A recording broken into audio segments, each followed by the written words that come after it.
All right, what is up, everybody? We are calling all nerds, and you have answered the call, the beacon in the sky, if you will. We are your friendly neighborhood hosts that talk about anything within the entertainment zeitgeist.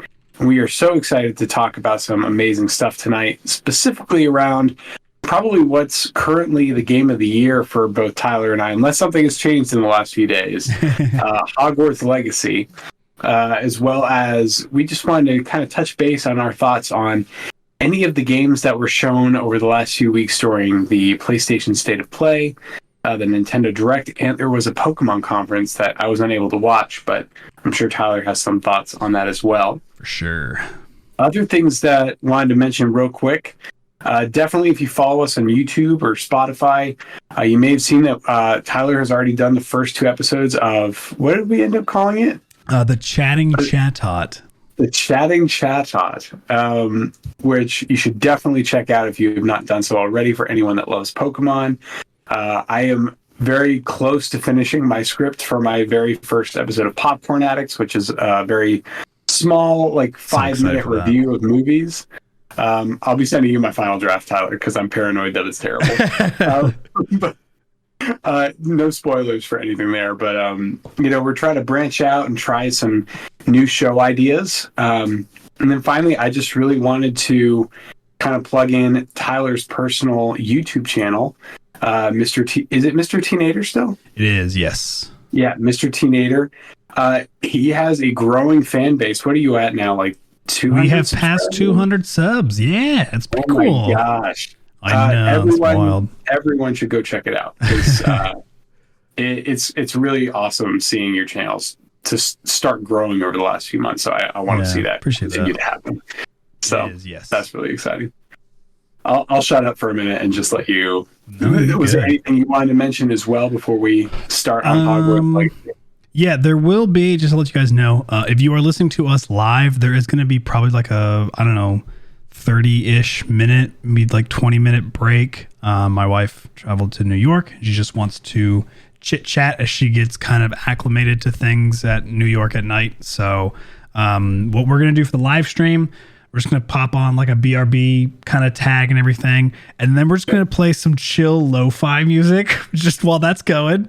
And then if you're listening to us on the on Spotify or Apple or wherever it is, it's just going to instantly cut. So you'll have the power of movie magic on your side. If you're watching us live, you'll just enjoy a cool music stream for a little while. But yeah, outside of that, I got nothing. I think we could hop in. I guess I will say, I guess regarding Hogwarts Legacy for Max and I, we just like games. And we just wanted to play games that we liked. We like Hogwarts. I personally don't even like J.K. Rowling, but it's so like that stuff doesn't matter to me when it comes to video games. For me, it was just like about having fun, and I've made a lot of good experiences between me, my wife, and all my friends. So if there are some comments maybe regarding the fact that we did play the game, we get it, but just know that we just had fun with the game, and we don't really care about the politics behind it all. Yeah, no, well said, Tyler. Yeah, for sure. I mean, unfortunately, it's just a very tumultuous game to be talking about in today's world, which is definitely a shame. I feel like, people, are unfortunately way more popular than us, are kind of getting put through the ringer for it. But I agree with you. I definitely don't agree with any of J.K. Rowling's stances. But it is one of those things where I love the world of Hogwarts and Harry Potter ever since I was a child, and that hasn't changed. And I'm excited to be able to experience probably the best Harry Potter game I've ever played in my entire life. And I'm just really excited to share that experience with you all that are listening, and with Tyler as well, because I thought I was a big Harry Potter fan. Tyler is even more of a Harry Potter fan. Like books, everything. Like we love the universe of it. Yeah. But yeah, I mean, Tyler, do you want to start us off? Like, how do you feel about Hogwarts Legacy? I mean, a good way to talk about, like, segueing into what you said with like the universe. I feel like I've been to Universal Studios, but I went the first year. So I went year one of it, or maybe year zero, I guess what would it be called. And, it didn't have all the other stuff. It just had, they were just starting to convert that section of the park into, the Hogwarts scene and whatnot. But I say that because, it looked really cool. I felt it was like the way to experience the Hogwarts world, or Harry Potter world, because it was more than just Hogwarts, but it was a good way to experience the Harry Potter world in the real world. And I've heard it's only gotten like better because now they have like Hogsmeade and Diagon Alley and all this kind of stuff. So I hear it's even better. And I feel like outside of being able to experience the Harry Potter world in the real world, this is by far the best way to experience the Harry Potter world in the virtual space. Yes. Because absolutely. I've been seeing like some of these TikTok trends that have been going around, where someone will read an excerpt from the book, specifically a part of the book that'll like explain the scene, and then they'll go to that exact location. Like, for example, did you see the one with the prefect bathroom? I did not. I saw the one with when they go to the kitchens. Oh yeah, that's a good one too. But it's just the attention to detail is just, to your point, is just staggering. You can tell there's a lot of love. Yeah, and they're like, so the guy's reading the excerpt, and it's like Harry walks in, and it's all marble, and then there's the painting. It just, I don't know. It just like kept going and going and going about all these like descriptions of what it looked like, and I was like, this is wild that this is in the game, like almost to the T of exactly the way they wanted to. So you can see the passion, and it's really fun. I will say that the one interesting thing is like it is super legit and it looks fantastic, and it does kind of die off after a while, like the awe. You still find secrets throughout the castle, which is great. That is what helps. But as far as like outside the castle, like it's pretty similar everywhere else, like where you're traveling to like different small towns and like going in the wilderness and fighting monsters or enemies and whatnot. So some of that like oddness does fade like naturally. I wouldn't expect it to be like there the whole time.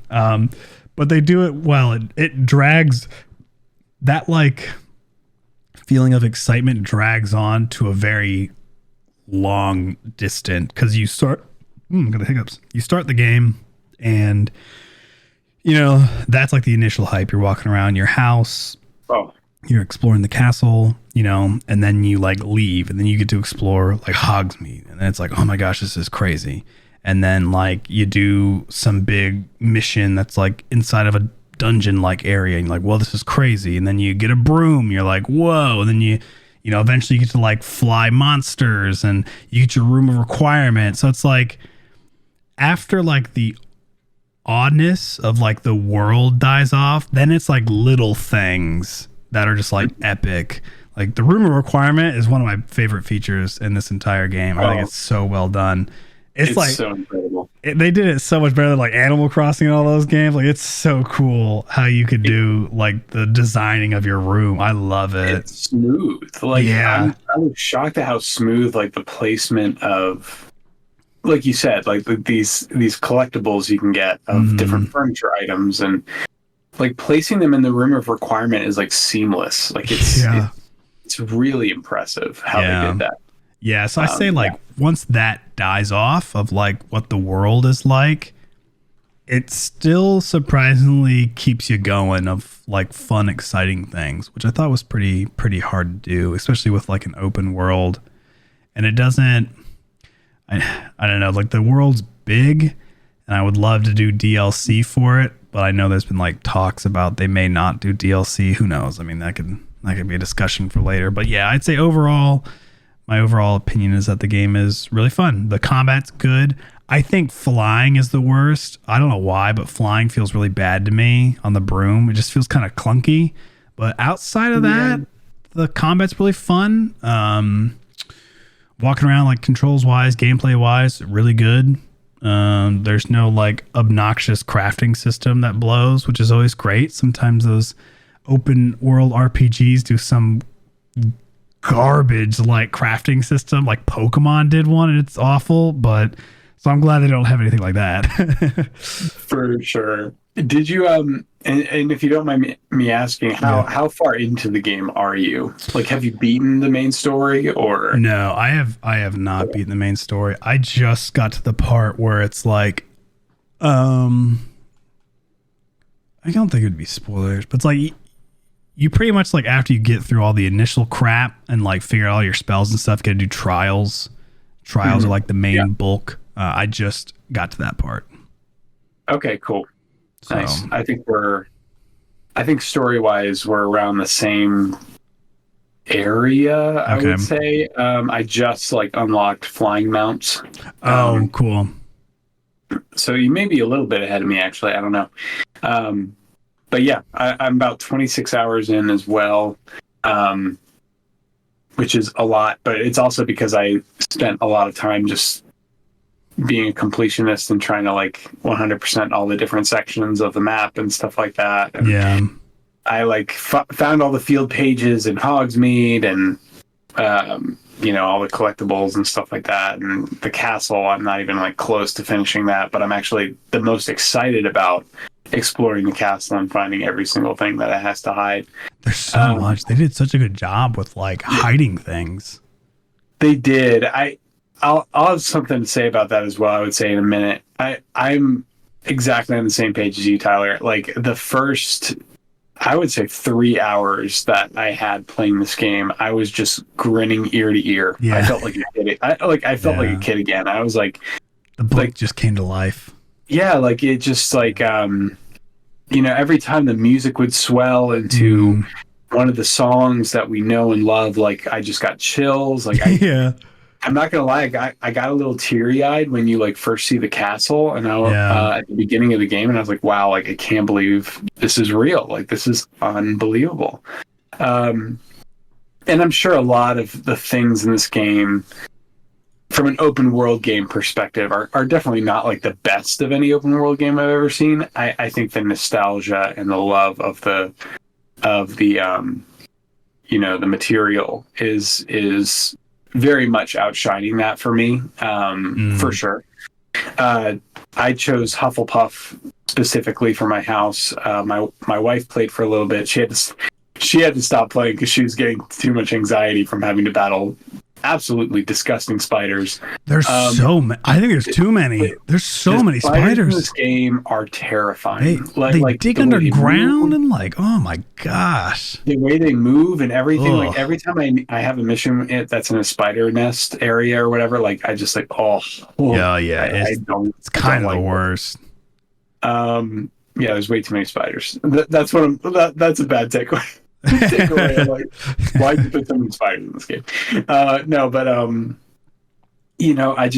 really loved just like you said, the attention to detail, specifically in the castle, for sure. I mean, it was just so amazing. I probably spent the first, like I said, like 5 hours of the game, not even going to the main quests after I had, the openness to move around. I really just kind of went through the entire castle into the different sections and like climbed the astronomy tower all the way to the top. And I was like, it's so amazing how finally in my head I was able to click and like make sense of where everything was that took a while, but it is nice.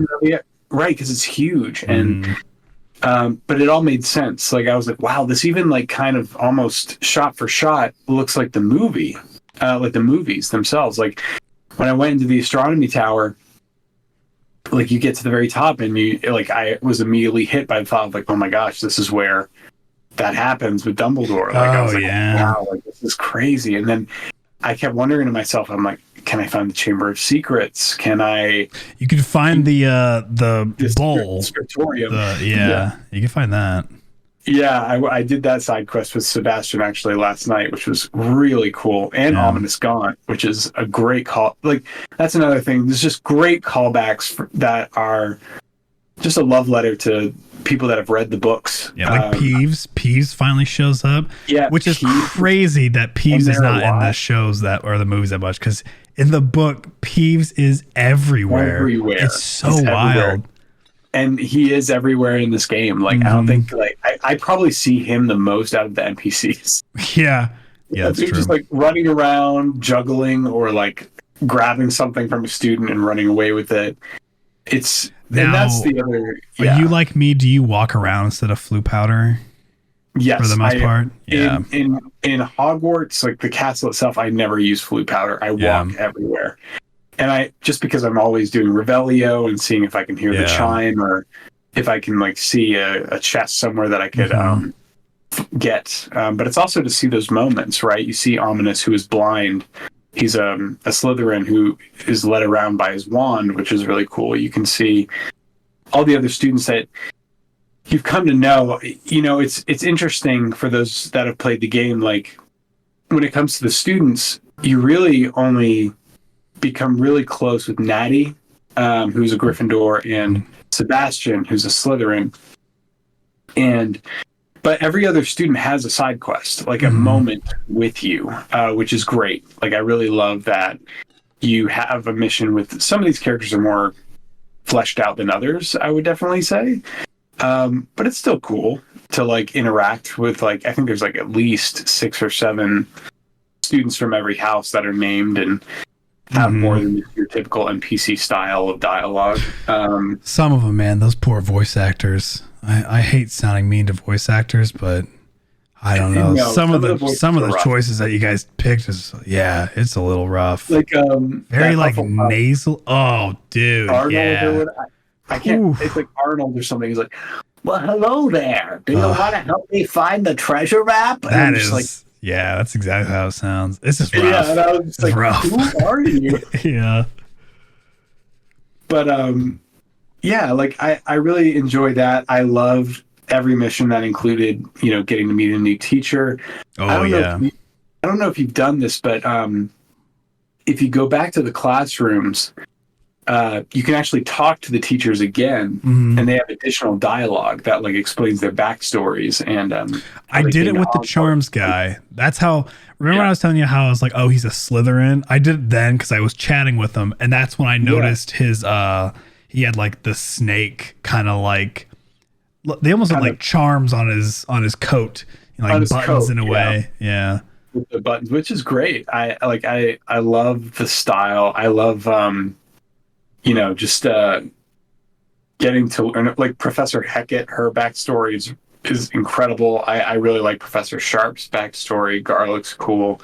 I don't think there's a single teacher in the game that I dislike. Yeah, they did a good job. I do feel kind of wary of Fig. I know. I get why now. We were behind you a little bit, and that mission.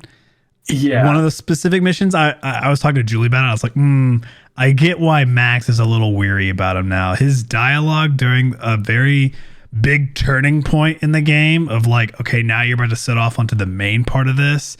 He acted super odd during the whole encounter. And I was like, now, and there are some bad writing portions, a little stuff straggles here and there. So I was like, I couldn't tell if it was that, because your character will oddly butt in onto people in their conversations, but the same happens to you. And it was like, sometimes I'm like, wait, was this just like kind of poorly written? Or was like the intention to just be like, I'm kind of a jerk, so I'm just going to like cut you off. It's really weird. Oh, I know. It's so funny. But I mean, it's still really great. I will say, like, I mean, I could kind of take or leave the story. It hasn't really grabbed me. It's interesting, but like, I don't know. I feel like it would have been, and I know this is just wishful thinking, but I think I would have enjoyed just a typical year at Hogwarts story. Like let me do classes and try to like ace my owls, you know, actually, you know, like. Yeah, I mean, the exploration part of it's cool. I like that. I love it. I like that it is goblins as kind of like an enemy, which I think is kind of neat. It is cool. You don't get that often. But yeah, there's The story is good enough to where I'm like, man, I do kind of want to just figure out what's all going on here. Right. But then it's like not enough to where I'm not playing it every day. There are some other stuff I'm playing, and when I do play it, I explore side missions before I do the main. So it's like it's good. It's just not like the best, but it's the game's massive. So it's like you're gonna have some areas where you're gonna like kind of falter a little bit. Yeah, that's actually kind of a good segue into just some of the small things. They're very small, that because I still love the game. It's definitely so far like my favorite game I've played this year. Yeah. I don't think by any means it'll probably be like my game of the year. Yeah.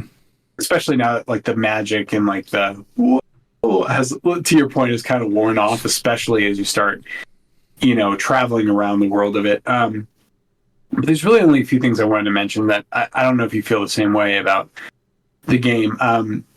So I find I agree with you about flying. I think when you fly with animals, it feels a lot better. Okay. There's a weightness to it. Okay. At least to me. When you're on a broom, it does feel very flat. Like I don't feel like I'm really doing much other than just like moving like slowly. Yeah. Even though no matter how many upgrades I get to like improve the speed of my broom. Yeah. I didn't love either how, this is, like I said, this is a nitpick, how the brooms are all basically the same, just they're cosmetic. And I was like, I actually would kind of like to have to pay more for a better broom. Like, that was the whole thing from the books. It's like, oh, you have a Nimbus 2000, I have a Nimbus 2001, or I have a Firebolt. Because someone sells like a $5,000 broom, but it doesn't do anything different. I got that one. It's just a broom. It's just a broom. With so like weird. Yeah, it's a bummer. It's all like, that's kind of like my main complaint, I would say, is I feel like the game is almost too big. This is a complaint I have for a lot of open world games. Like, if you don't have substance to give, don't make your game overly huge. Like it's just not needed. And as I'm going to complete this game 100% because that's what I do, but a lot of the novelty of what I'm collecting is definitely worn off. Like, it's not like in Ghosts of Tsushima where like everything you're doing is actively, slowly but surely liberating your island of home. This is just random stuff. Like, there's no reason there needs to be 95 Merlin trials. Oh my gosh, I know. There's not at all. No need for that. And I get like it opens up more room for clothes, but it's like, hey, well, I don't need that many clothes anyway. Like, I sell that's my main way of currency, is selling clothes. Which I love, that when you get it, it automatically turns into a cosmetic piece. That feature alone, I personally think a lot of games should adopt, because like, I do like that. All these open world games that you play, it's so fun just to like, sometimes you just like look goofy. Like, I was rolling around in like full knight armor for a few missions just because it was hilarious. But like, other games, like, they totally should add that into other games, of like, the second you collect a piece and get it, it's like in your like transmog, so you can sell it, but you'll always so be nice. there available. Such a good little feature. Yeah, that is a great kind of going back to positives. The costumes, like the outfits in this game are excellent. They're really cool, very detailed. They did a good job. Like, they don't clip that much too, which is surprising, because some of them are pretty intricate, but they look pretty good on like the two models that I've seen, like the two character models. I'm like, oh, that's not bad. Female, for both the female and the male. I think part of that is because the outfit itself is intricate, but the way it formats on the player is the same. Is the same. So like for men, or for the male character, if you're a wizard or a witch, if you want to pronounce yourself that way, it's a cloak. You have the outfit and the cloak will always hit. Like, there's like 3 different like ways the cloak can look. but it's the same format across the board. It just different style depending on what you're wearing. Yeah. But I love the outfits. I think that they did a great job of really digging that in. But like I was saying, like there's just no need for. It's like 1,000+ collectibles across the entire world of it, and it's taking me forever. That's a lot. And in my head, I just keep thinking to myself, man, I wish I wish this map was cut in half, and I wish that the main areas of collectibles were Hogwarts, Hogsmeade, and then maybe the Forbidden Forest or like another area. Yeah. Like, I'd rather spend 30 hours in a tight-knit open world game and 100% it than have to spend probably 50 to 60 hours to 100% this game. Well, I guess okay, then I'll ask this one too, because your definition of 100%, are you going to do all the other classes? Like, don't you say you have to do Gryffindor, Slytherin, Hufflepuff, and Ravenclaw to get the full 100%? Well, yes, I probably will at some point. So when I'm talking about 100%, I'm mainly talking about like in my main game is Hufflepuff. Like you have that. You're talking about like the book. Okay, yeah. I want 100% the book. Okay. They did do that dumb thing with the PlayStation trophies where you have to get up to a certain point in the game's main story for each house. Each house has like an individual trophy for reaching like the map room. We got it for Gryffindor and Hufflepuff, so I only have to do it again for Slytherin and Ravenclaw. But it's not one that I need to do anytime soon. This is definitely a game I'm going to want to replay. So I was like, I'll just wait to platinum it later. Okay. I'll get all the other trophies and then just know that when I come back, I'll play as Ravenclaw and repeat play Slytherin, and we just go through, or the other way around, vice versa. I think this is going to be a one and done for me for sure. I don't think I could see myself like. I thought about like, it'd be kind of fun to be a Slytherin and then just become like a jerk the whole time.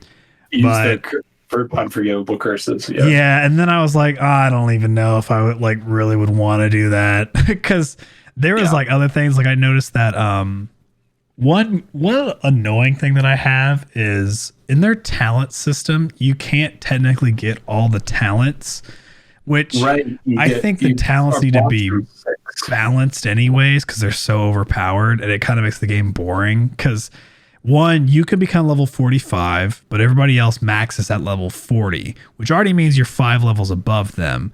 Then you get all the perks and like the perks, bro, people are killing trolls with cabbages and like spitting Venus flytraps because it's just so OP. And I'm like, that part, when you talk about how it's like too big, that's where I'm kind of like, man, they tried to fill in this big world with like monsters, like high level trolls or things like this. But like, they're still easy to kill because you gave us like OP talents. And then I'm like, why is there not a dragon I can fight? There's a bunch of dragons to see, but I was watching I think I was watching Gamer Ranks talk about it. It was them or somebody else. They did kind of like a couple 10 things you should know about Hogwarts Legacy or whatnot. You like never fight a dragon in the game, which that was kind of surprising because I know dragons are like pretty big in like Harry Potter world. Like you always, even like the team has fought like a dragon in a sense. I mean, well, heck, Harry had to go against one during the Goblet of Fire, right? So it's like, I was just kind of surprised they chose not to like, I don't know, have like a secret dragon lair that you could like go into in this open world. Right, or like even fight the Kraken, like the tentacles of the Kraken in like a fun you like see it, but you don't fight it. It's so weird. I know. Yeah, that would be really cool. Yeah, that's really, I would say, my main complaint of the game is it's too big, and the stuff in it is not like everything is moving you towards getting more outfits and like collectibles and experience, which is great, but it doesn't feel fulfilling after a while. It just starts feeling like something to like check off the list. And I feel like the best open world games are able to not make it feel like that. Like Ghost of Tsushima is one of the most recent ones that comes to mind of like, Yeah. I never felt tired of doing everything in that world because there was a purpose. I'm like, I'm liberating this island. Like I'm driving out every Mongol I find, you know, like you know, like it and felt it's good, not, you know? it's not open world enough to be like a open world. I don't know what the term would be, but like your Fallouts and like your Skyrims and stuff. Like it's not, Right. it's not you do whatever you want to kind of open world. Yeah. And so there's like structure, but it's structure in a big world. It's like, it's how you and I talked about how, was it Outer Worlds? And like they did it really well of like, perfectly. It's open world in that like Skyrim sense, but they did the map to where it's instance little zones that have like, they're big enough to where there's stuff to explore, but small enough to where like if you explore for like 10 to 15 hours, you've probably discovered it. And it was like a solid, like that 10 to 15 hours was pretty loaded. So once you're done, you're done. Exactly. Like with this open world outside of Hogsmeade and Hogwarts, those two areas are excellent. Every town or every village is a hamlet. Like they all kind of look the same generically. Very copy and paste. Right. Like you have like the same kind of NPCs. There's, you know, in the world itself, there's like, you know, little like rundown castles and stuff like that because they're in the Scottish Highlands. And like, in a way, it's beautiful. Like it looks good for the most part. I mean, it's not like it's not a, you know, immaculate looking game. Especially when you get outside, but like, you know, it's decent enough. Yeah. But yeah, like the open world, just it feels kind of, it falls flat for me a little bit. I think they would have done a lot better for themselves if they just really cut that open world in half and just focused on Hogwarts. Like I honestly wouldn't have been mad if we had to stay on the Hogwarts castle and the grounds up to Hogsmeade for the entire game. Which is what I thought. I genuinely thought that was going to be the game. Was like Hogwarts to Hogsmeade and then like some of the Forbidden Forest around it. I did not think, and I was pretty content with being like, oh yeah, it'll just be like Hogwarts and Hogsmeade. That'll be fine. Because like I thought Hogsmeade was going to be a lot bigger than it is. And so I thought it was going to be like just take up like a bunch of stuff. And like the Forbidden Forest would be big because Hogwarts is already massive. But yeah, I was pretty surprised with how big they made the game. Yeah, I hope that, because I mean, this game has sold already over 20 million copies. Like this is probably like the most money, the biggest game that, you know, Avalanche has ever sold. Yeah, they sell 12 million copies. Apparently this article was written on February 24th. Oh, 12 million. Okay, so not 20 million, but like, and they've just generated $850 million in sales in 2 weeks.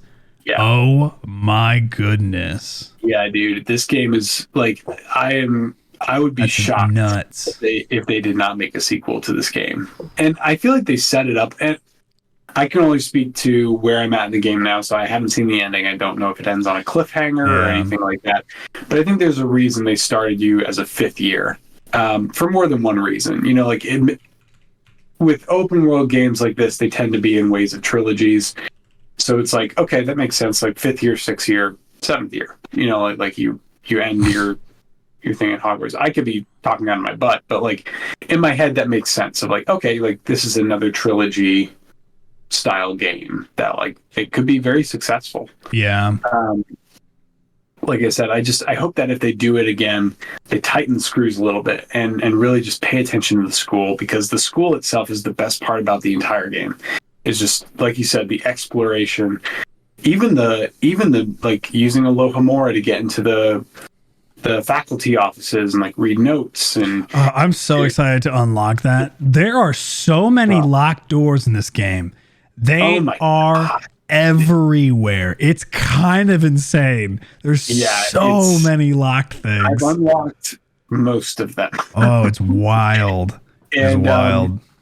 But it's fun because you get to go in, like they lead to really interesting places, and like you see like where the teachers live, or you find something from the books that you never thought you would experience in the game. And like the school itself is so rich in and of itself, you know, like and to lead to areas or or forbidden areas, like that could have been dungeons. It's like the school is massive. Like that could have been everything.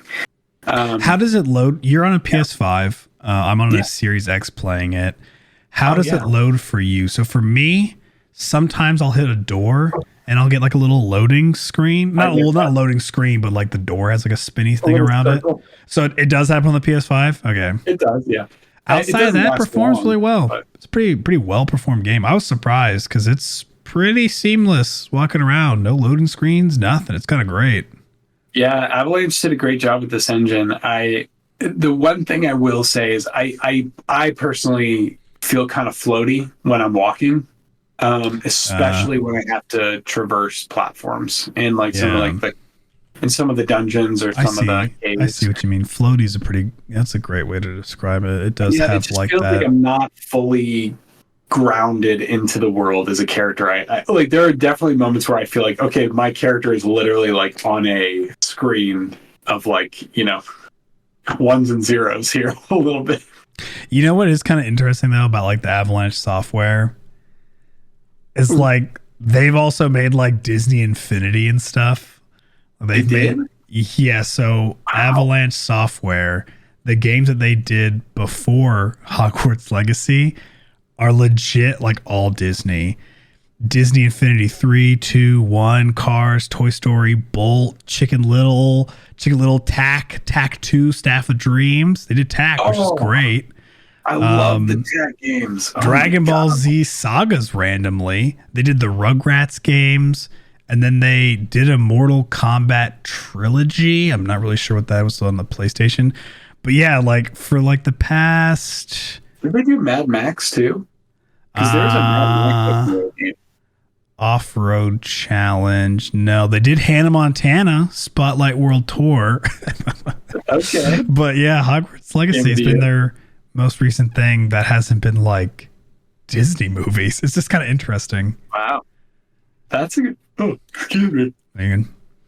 That's impressive. It is good impressive. for them. Like this is definitely kind of their breakout game for sure. Oh, okay. Wait, this makes sense. In 2005, Disney Interactive Studios bought them because their parent company is Disney Interactive Studios and Warner Brother Games. So that's crazy. So they went from being Disney from 2005 to 2016, which their last game was Cars 3, which was 2017, but that was probably one of those like it was already in the works kind of a thing. And then probably. Warner Brothers bought them in 2017, and obviously the first Warner Brothers, themed game that they've put out is Hogwarts. So that's kind of cool. Be cool to see what they're going to do afterwards. I mean, Warner Brothers has a lot of stuff. Whether it's going to be Harry Potter still, or maybe something else, who knows? Yeah, that's true. That could be really cool, man.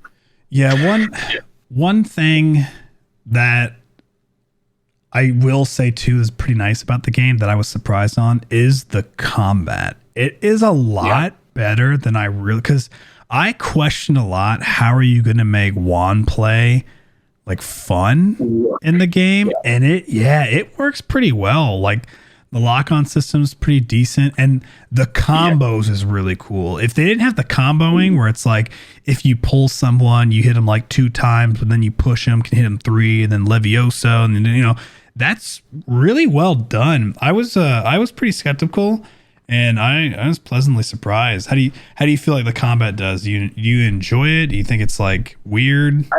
No, I love the combat. I think it's great. I never get tired of it.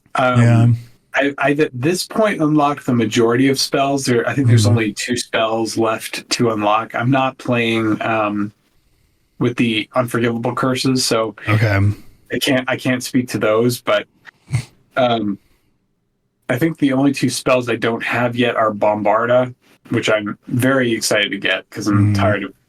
I feel like Confringo is very weak at this point for me. It seems like a higher level Confringo. And then there's like a transformation spell where you can like turn someone into like a chicken or like any like inanimate object, basically like a transfiguration. That's fun. So those are the 2 left that I haven't gotten yet. To your point, I love finding the combos, and I actually really love reading the bios of the different enemies you fight. Oh yeah, that's cool. See what spells can really hit them hard. Yeah. Like one combo that I probably use more so than anything else is I use Glacius to freeze the enemy, and then I use I can't remember the full name of it, but it's the one where it's like a slice. Oh yeah, I think it's pretty cool. Sharp gives you that one. Yeah, and I find that actually for most enemies that almost KOs them in one hit. Like it's a very powerful combo. I really love using Flipendo to like just like send them like spiraling into the air, and then I use like Descendo or Repulso to just keep them away from me, because that is kind of the name of the game in this. Is like there's no close combat. Like you do not want enemies near you. No, like, you definitely not. You want enemies as far away from you as possible. They will wreck you. Yeah, they will wreck you. They hit hard. That is the one thing. Like when I'm fighting trolls or giant spiders, is like sometimes they'll just like run at me so fast that I barely have time to roll away. To your point with the talents, there's one talent that is like a lifesaver. It's like, I think it was literally the first talent I got, where it's like if you hold circle. Oh yeah, the dash. When you roll, you like dash and like teleport a little bit, like almost like a small apparate. Yeah, it's kind of fun. That reminds me of a spell called Blink in WoW, and I've noticed it in other games too. For whatever reason, whenever you have like a magic character, it's very popular to give you like that like dashing ability. And so I thought that was kind of fun that they did this in Hogwarts, because I was like, well, I mean, yeah, we're a magic user, and I was like, oh, it's just, I don't know, it's like fun like D&D lore like things that they added in, because it's not like they ever talk about anything like that in the books or anything. You know, there's no no like magical dashing that people are doing, but yeah, it's fun. Yeah, I like it a lot. And I don't know, I really actually like using the ancient magic. You know, like it has a few. Oh yeah, those are fun. It has a few different options. Like I think it like hits enemies differently depending on what the enemy is. Mm-hmm. Like probably my favorite one is against spiders. Actually, is like sometimes when you use ancient magic, you kind of like shrink them and pull you to them, and then you just stomp on them. Oh and yeah, just, like, squash them. It's yeah, so satisfying. Yeah, I love it. I think overall the game does a great job of with the combat. That's definitely been a highlight for me. I would say those are actually the two highlights: combat and exploration. I mean, overall, I think the game is great. I really enjoy it. I wouldn't say it's amazing. I think I would give it like a solid like 7.5 or 8. But just like you said, I think that's the perfect way to say it. Like the magic keeps a hold of you for a little while, and then once you've kind of seen everything that the castle has to offer, which will take a while, and you get into the open worldness of it, that's kind of where it kind of falls flat a little bit as an open world game. Yeah, I would say combat, that is my highlight for sure, and then maybe like not exploration of the map, but more of like exploration of Hogwarts. I think that would be that's kind of like my two main highlights for sure as well. And which the music. Is good. Yeah, dude. Though I will say, there's that one Beethoven song that gets played in the castle. It's like Canon 6 or something like that. And gosh, oh man, I'd be like humming that thing like crazy all day long if I've been playing the game. Dude, and it's so funny that that's the tower you're in like the most. I feel like. Oh my gosh, I'm hearing that all the time when I'm playing the game, and I'm like, please. Between that and the flu powder lady, oh my gosh! You know how many times this lady keeps on telling? I'm like, lady, shut up! I don't care that you made flu powder. You don't need to know that I'm going on an adventure. Just shut it. It's so annoying. No, you know what's the most annoying? It seems like every trail leads to Hogsmeade. Oh gosh, yes. And the best is like you're leaving Hogsmeade. You're legitimately leaving. You're getting on your broom. Looks like every path leads to Hogsmeade. No, I'm leaving. I'm getting out of Hogsmeade. Shut up. This doesn't make any sense. And not every path leads. You can go south of the castle. They'd never leave to Hogsmeade. Oh my gosh, it's so true. It is. Oh man, yeah. There are some interesting choices of repeat dialogue that I don't fully understand. But well, okay, yeah, 7.5. I would say if I had to give this thing a score as well, I've always looked at 5 being average, and then like so you got 5, and then like 7 and 8 are like you're above average, and then your 9s and 10s are just like, you know, stellar, right? And so I think I would give this one probably a solid 7. I think it is an above average game. It's not an 8 because there's a lot of like things that could have done a little bit better, but I would say a solid 7 is what I would give. Give Hogwarts that's Legacy. respectable. So, and that's the thing I want to make sure that we understand is like I think it's a good game. Like I think it's so good. I think it's a great Harry Potter game, the best one we've ever gotten. Yeah. I think they need to tighten the screws a little bit. Yeah, to really get it to that stellar level. It is. It's March. It is our game of the year so far. That will change, but like for now, that's pretty good. You know, if a game could be your game of the year for a little while, I think it says a lot about something. You know, I mean, to even hit that. So that's something that I will say that is nice about it. It is the game of the year right now for us. Yeah, I would agree with that. Yeah, I was going to say, is there, you know, we had mentioned it. I know we're almost at the hour mark, but the other things I want to mention on our episode today are, you know, it's been a few weeks since we've had an episode, and we've had, you know, a PlayStation State of Play, we've had a Nintendo Direct, and a Pokemon. I don't know what they're called. Pokemon Direct, Pokemon Presents. That's what they call them. Pokemon Presents. Thank you. Yeah. Over the past, you know, 3 to 4 weeks, has there been anything from any of those presentations that has really caught your eye that gets you excited for anything that is going to be coming out this year? You know, I gotta say, I think the best way to describe that is that I don't know. I haven't been interested in looking at them, and I haven't heard things like on Twitter or seen on like YouTube or anything that has pulled my eye. So I feel like that kind of speaks truth in a sense of like how interesting things have been. Because even with like us, like the way that you, myself, Peter talk, like I feel like even we would have had text conversations talking about, oh, did you guys see this? Did you guys see this? And we haven't had much of that going on.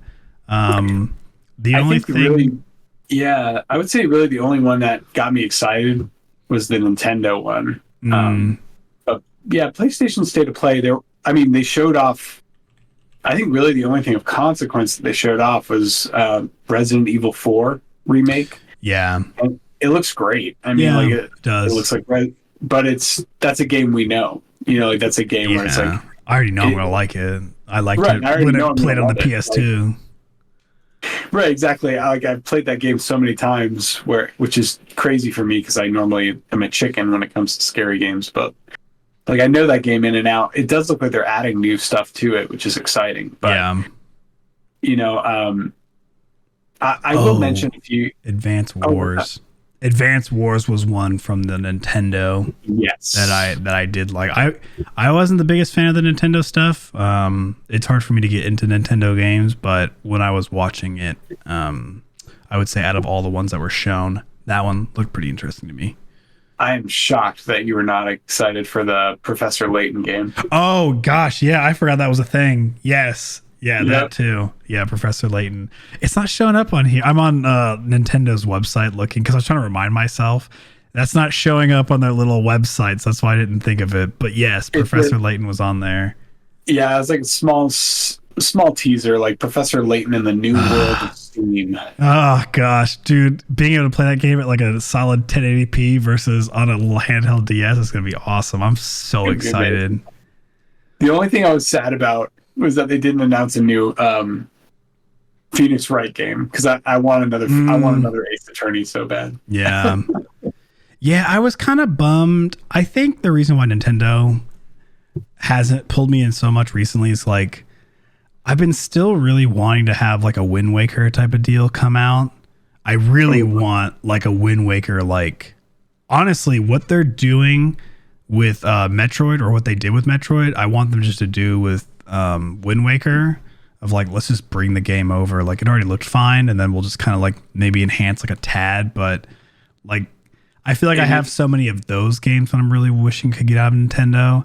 I mean, even like I know a lot of Pokemon fans were really thinking like, oh, Pokemon's going to be on their Game Boy or GBA classic library. And then it wasn't. And then they're like, okay, well, you know, Pokemon Day is coming soon. So maybe at the Pokemon Presents, they'll talk about it. And they didn't. And it's just like, I don't know. It just feels like there's so much that I'm wanting from Nintendo of certain things that they're not doing. Yeah. And I think I'm just like letting myself down because they're not doing it. So I'm like, oh, well, bummer. Well, one thing I would say, don't give up hope, because, you know, this year, I think when it comes to Zelda, they're really focusing on Tears of the Kingdom. Yeah. And so I, you know, my intuition is telling me that like, okay, this year is, when it comes to Zelda, is going to be absolutely just dedicated to Tears of the Kingdom. That's true. And then next year they will probably announce Wind Waker HD. Yeah. You know, release for Switch. That'd be so cool. I wish that they would do it as like a duology of like Wind Waker and Twilight Princess, because both, I truly believe both will come to the Switch. Yeah. You know, they're kind of like the last outliers from the Wii U. And I will buy them. But I think that they saw how successful putting Skyward Sword as a one-off was when it comes to financially. So they're probably just going to release them both as like $60 releases, you know, because like it's like that with Metroid Prime. I was like, oh man, they should release the Metroid Prime trilogy, you know, like that came out for the Wii before Metroid Prime 4, and they, you know, released Metroid Prime remastered that day, which was huge. Yeah. And I want to play it, but I was kind of bummed. I was kind of mad that they released it only the first one. I was like, why didn't you just release all three? Like, I was like, yeah. And Nintendo, so I talked about that in my Pokemon Presents predictions video as well, as like Pokemon, which, you know, is Nintendo at this point in a sense, right? But Nintendo and Pokemon, they love to do those like, get ready for this, and it's like, oh, that's a pretty cool trailer. Then they're like, and it's out now, and you're like, oh dang, wow, that's cool. Like they'll do that a lot out of anybody, like Microsoft, PlayStation, like all the big boys. Nintendo is very notorious, especially with like apps. If Nintendo or Pokemon have an app that people play, you can expect new content that day in like a minute after the like direct or whatever is over. I mean, it's boom, it's out. It's so fun. I love shadow drops, man. And so like that's why I think I personally really enjoyed the Nintendo Direct. Mm-hmm. The fact that they dropped Metroid Prime like that, like that is cool. It's a GameCube game, you know, like, but it's remastered. It's a in my opinion, it's a perfect game. I truly think Metroid Prime is one of the greatest games of all time. I love Metroid. Metroid Dread was incredible last year.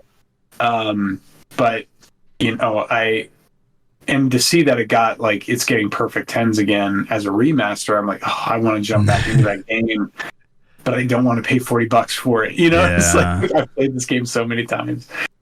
I do want to play Xenoblade though. That's one I want. I do want to get into Xenoblade after our last podcast. I'm still looking into getting into that one. I was waiting to see how Hogwarts was, and I was like, you know, if I could probably play something else too. If you want to borrow the first game, let me know, because I own it like physically. Oh, on the Switch? On the Switch, yeah. Sweet. That's actually my next game after I finish Hogwarts Legacy is Xenoblade Chronicles 3. Nice. And I can't wait, because like I've been told it's the greatest of all three of them. And I'm excited. You got me excited for it. Yeah, it gets rid of the gacha mechanics of 2, because I think you remember, I couldn't even really play 2. I thought the combat was worsened, and I didn't like the whole blade system and stuff like that. They kind of went back to basics a little bit for this one, and I think it in the best way. Did you watch YouTube for the second one to like get the story? Yes, okay. I watched a 18-hour video. Solid. Like that's one of the crazy things about Monolith Soft, man, is like they are kind of that shadow JRPG studio that like Yeah. no one talks about, except now. Like Xenoblade has really kind of put them on the map. But these are the guys that made Xenogears, which is one of like the greatest JRPGs from the PlayStation era. Incredible game. Yeah. No one plays it. And then like the Xenosaga games. I don't know if you ever remember those. But that was on PS2. But Xenoblade is really what got people's attention. And then Xenoblade Chronicles 3 is the last one that they're doing of this series. And during the Nintendo's Direct, they kind of showed off. They always do like a DLC chapter, like a final chapter. And in the trailer they gave for the DLC chapter, it kind of shows like, oh, like now in this final arc, you're gonna have all three heroes like Shulk, Rex, and oh, that's big. That's cool. yeah, where it's like, but they're all older. They all look like they're like 10 years older. And so it really looks like a finite end to the story arc of these three games. Of like, okay, that's cool. This is going to be like the true like final battle. Yeah, that's cool. That kind of reminds me of like those games that you like so much. Oh no, Max cut off. What a great face he's making though. For those who are watching live. And this DLC. Oh, he's back. Yeah. No, I'm back. He's okay. back. Dude. Dude. I'm making a face like oh, bro, it was great. If you were watching live, you had a fun time looking at that. Oh man. Yeah, you did cut out though, but you're back. You're good. Oh, you said that series I like. Are you talking about the Legend of Heroes Trails game? Yeah. Where like people get older and stuff in the games and whatnot. I love it. I can't get enough of it. I still wish I could get you and Peter into Trails because I want someone to talk about these games with. And like no one plays these games. I know. Like, they are fun. Like anime in JRPG form. It's so perfect. Yeah, I definitely can. I mean, I have the one on the computer. It's like, I tell you, when I get on my computer, so many other things just like pull me in. It's so hard. I know. So hard. Dude, you really don't have to force yourself. They're slow burns. You really gotta love narrative-driven games to like the Trail series because the majority of it is dialogue. It's just world building and people talking and characters interacting, and I live for that kind of stuff. But it is fun for sure. I'm trying to see. I don't really see anything else though, as far as kind of like upcoming stuff. Hoping E3 probably just isn't going to exist anymore. But the summertime is still when a lot of stuff come out, and we're hitting spring now, and so I'm assuming probably by like late April and May, hoping we'll start hearing some things about at least some big stuff coming. Yeah, I hope so too, for sure. Because we kind of have an overview of what's coming up to June, I think, for the most part. And really the only thing that's really caught my eye outside of another Trails game is Final Fantasy 16. That comes out in June, and that's going to be huge. They actually released a preview of FF16, and it looks like it's like Game of Thrones meets Devil May Cry. It does. Like combat wise, and honestly, I'm kind of here for it. Like if Final Fantasy is going the route of action RPG, fine. Like I'll try it out. I honestly think this might be the first Final Fantasy that I'll love since 12, mainly because it's the writers from 14. It's the 14 team making this game, and the story looks incredible. So yeah, I'm trying to remember. I'm actually looking at our previous one. What I was looking forward to. Jedi Survivor. Yep. That was what I'm looking forward to. Does that come out this month? Or is that April? Yeah, March 17th. And wow. Baldur's Gate, that's one I was looking forward to. Judas, still looking forward to that one. And Octopath Traveler 2 looks pretty good. Doesn't look too bad. Yeah, it's still that separated story, but I heard it's like not terrible. Like it's pretty decent. Yeah, I've actually heard the same. Because I couldn't really get past the first chapters in the first game. Like the game looks beautiful, or the first game was beautiful, but it's just kind of monotonous. Like it just kind of felt like I was doing the same thing over and over every Yeah. time I hit a town. The second game I've heard is much better in that regard, but Yeah. I honestly think I'll wait until it's on Game Pass. Yeah, you think it's going to come to Xbox? I heard that it's not. It's only on PlayStation Really? right now. It's on PlayStation, the Switch, and Steam. And I guess it was because like, so the first Octopath didn't hit PlayStation, but it was on Xbox Game Pass. And so now it made like, because it's Square, and they may be having like making deals more now with PlayStation. So yeah, maybe. Yeah. I don't know. It's just one of those things where it's like I could wait until it's like on PlayStation Extra or Game Pass if it comes to Xbox. Yeah. I just And it don't would think probably, I think it would probably become cheap too. I don't think Octopath Traveler at this point. I don't know if you still have to pay full price. I mean, you may, but I'd be a little surprised. You'd have to pay full price on Nintendo, but That's probably not the true. other system. Well, I guess like if you get it used maybe from like GameStop, you may be able to like save some money here and there. So that could be an option, at least for like the Switch. For sure. But I don't think I'd pay $60 for it. No. See, with this economy right now, I feel like I probably would not buy a game full price outside of Hogwarts Legacy for the rest of the year. I hate unless it's 7. I would buy FF16 full price. I would. Yeah, I think looking at my list, like Baldur's Gate is the only game, and that's not even going to come until like August or September. That'll probably be the only game that Perfect time to get into Xenoblade. Yeah, I know. I know. I will say there are a few games that I am excited that I have right now where it's like they're out now, but I just never got around to playing them last year, or they're already out from this year. Hi-Fi Rush. Oh yeah, that's being so much one of fun. them. Yeah. I could definitely see that becoming one of my games of the year, or That's a good like one. one of my top 10. I've heard it's really great. Yeah. So looking forward to playing that. But right now I'm playing Persona 4 Golden on the Game Pass, and Nice. I'm sucked in again. That's cool. I'm probably gonna be playing that for months. Atomic Heart just came out on Game Pass, which is like a BioShock-like, I guess. Yeah, that's a rough one, man. I ain't gonna lie. The story writing on that one is kind of trash. Oh no! Okay, it looks great.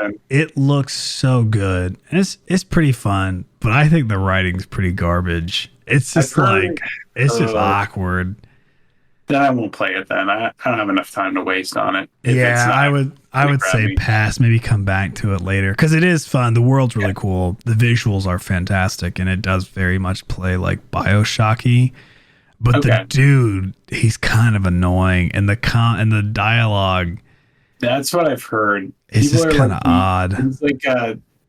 He was like, I think a review I read of Atomic Heart right before this call, actually, or before our podcast, someone was saying, I thought we were past the meatheads of the 360 era. Oh, yeah. There's a lot of like F-bomb dropping, and it's kind of like, it's one of those like, you feel like he's kind of dropping F-bombs just because, and those kind of guys are just kind of annoying, and that is such the vibe he gives off. That is how I felt about Deathloop. Like, I wanted to play Deathloop. Really? That's how that's like? Yeah. Deathloop is like super heavy on language, and like normally that doesn't bother me, but like it was just like every other word, and I was just like, dude, like, wow, that's crazy. What is going on? I did see that Ghostwire Tokyo is coming to PlayStation Extra in a few weeks. I'm actually really excited to play that. That game's like right up my alley. Yeah. And then The Quarry is out right now for Extra for free. Yes. And I want to play that. I want to get. I think looks like the one. I think I would too. You know, I really loved Until Dawn.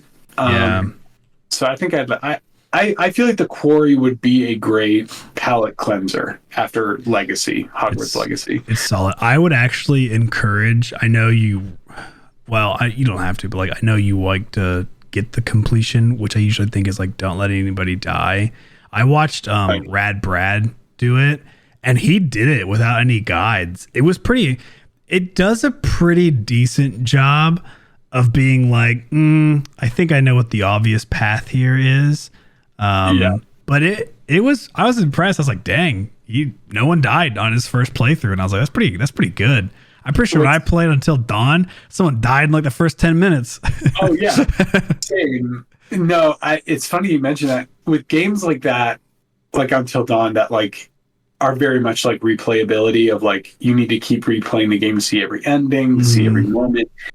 I very much the first time around go in blind and just kind of go with my like intuition of like, that's like it's your quote unquote real ending that you get. Like that's the raw of like, oh yeah, if I was in this world, this is what my ending would be. Would I survive? Yeah. Yeah. How many people die in the world that I'm in? Right. The answer is probably no. I would probably not survive. But I want to see. I just want to save. What's her face from Sweet Life of Zack and Cody? Bro, yeah. Is it Brenda Song? Brenda Song. I love her. I think she's great. Her character is like, so fun in there. Yeah. It's so funny. That's how I felt about the main girl from Until Dawn. I can't. Her name is escaping me right now. Oh yeah. Haley something. The actress. Yeah. Like, oh, I love her. I want her to live. And so I was like, I did everything in my power to try and keep her alive. Bro, side note, did you know that Brenda Song has a kid with Macaulay Culkin? Like they're like together and stuff. Yeah. I was like, dang, I didn't know that. That's kind of cool. That's a bizarre pairing if I've ever seen one. Man. I know. Props to you two. If you two ever listen to this podcast for whatever reason, we don't see it, but you look happy, and that's awesome. Yeah, so good for you. You guys. I mean, I personally love you both. I know. But yeah, her character though in the quarry is really fun. She was my favorite character in watching Rad Brad play. She was really cool. Yeah, she did good. It's definitely one where there was a time I remember when you watched the game, because I mean it is very much like a movie. Like you literally could watch someone play it and you get the experience. Oh yeah. And it was $70, and I was like, "There's no way I'm paying $70 for a movie." Like just like it is it's an interactive movie, you know. But if it's free, I'll definitely play it. I mean, actually, so Julie just landed, but we've gone for like a whole hour. So if you want us, we could wrap up. We actually should be pretty good. Yeah, I was gonna say I've covered pretty much everything that I wanted to cover. We've kind of talked over what we're excited for over the next few months. Yeah. Didn't know if you had any recommendations for the audience before we sign off for the night. Yeah, I was trying to think about that earlier. The only thing I could say that I would like recommend somebody go through if they have not, and it's just because it's what I have been going through. I think you actually said this last week though. I can't remember, but it was like the Shadow and Bone series. The new season comes out this month, like in a couple weeks or so. Yeah. So we re-binged it again to just like get caught up. And with the new season coming out, I'm pretty sure in 2 weeks, that's my recommendation. I highly recommend it. It's a great time to do it because it's going to definitely end on a like, I need more, and there will be more. So that'd be my recommendation. Yeah, I don't think I actually recommended that show, so that's a great recommendation. Oh, I do love the show. I love the gunslinger. Oh gosh, yeah, he's the best. Like the characters in that show are just so great. Yeah, it's very much like a YA kind of show. Yeah. I don't even care, man. I'm just like, this is fun. I like it a lot. Yeah, I'm here for it. My recommendation would probably be The Last of Us, the TV show. Nice. Pedro Pascal can do no wrong, man. Like this man is unbelievable.